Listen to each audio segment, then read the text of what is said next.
Mr. Tannen's Tie Trouble by Mary Ann Coca-Leffler. Mr. Tannen loves being the principal of the Lyndhurst School. He also loves ties. In fact, he has almost 1,000 crazy ties. When Mr. Tannen returned from winter vacation, he received a call from Mr. Apple at the school department.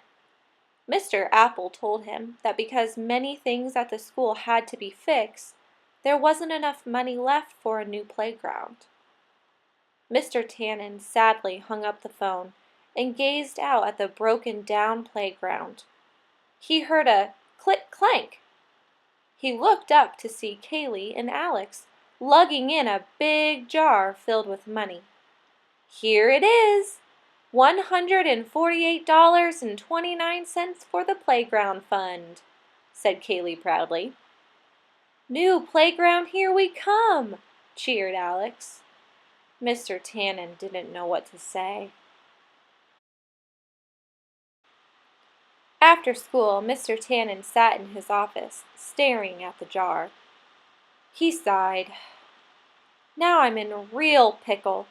This is not enough money for a playground. The kids will be so disappointed." Mr. Apple's words floated around in his head. "The playground will have to wait. You'll think of something. I wish our account was as full as your tie closet." As full as my tie closet," repeated Mr. Tannen. He jumped up, opened his closet, and shouted, "That's it! My ties! Lyndhurst School will have a new playground." The next day, the entire town was plastered with signs. Mr. Tannen's Tie Auction. Saturday at 7 p.m. at the Lyndhurst School. A tie for any occasion. All ties must go. Mrs. Sweetapple noticed the sign on the grocery store window.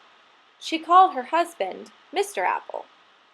"Why is Mr. Tannen selling all his ties? Has he gone crazy?" Mr. Apple told her about the school budget and the playground money. The town was buzzing all day. Mrs. Sweetapple called Monsieur Beaujour at the bakery, who called Cleo at the cleaners, who called Dr. Demi, the dentist. It went on until even Zach, the night watchman at the zoo, got the word. "Mr. Tannen is selling his ties?"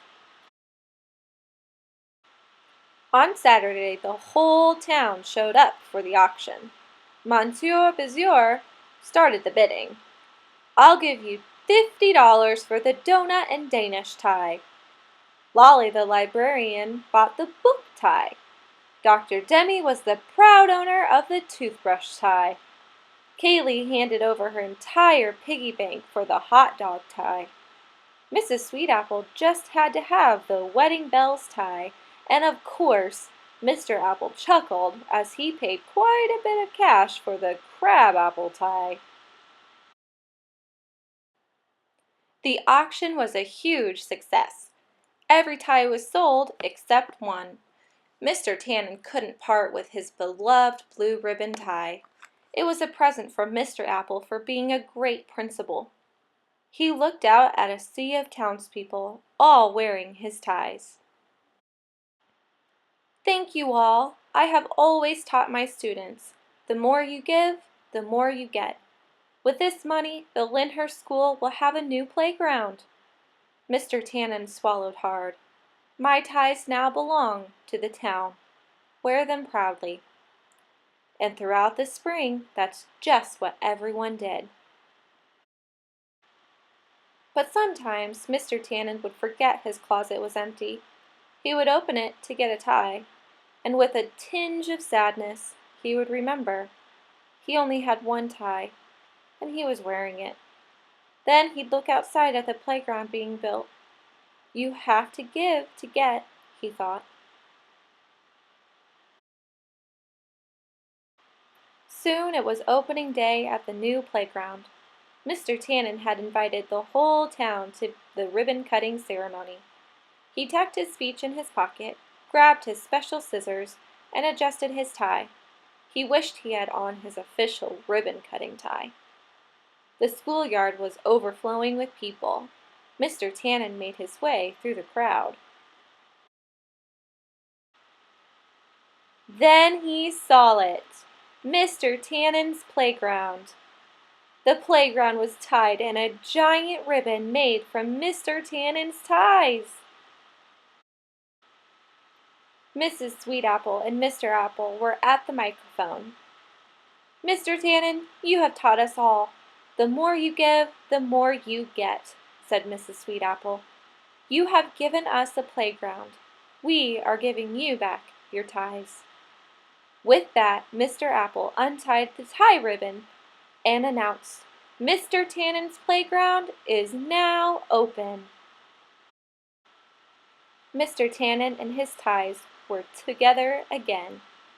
He slipped on his swing and slide tie and smiled. The end. Thanks for listening.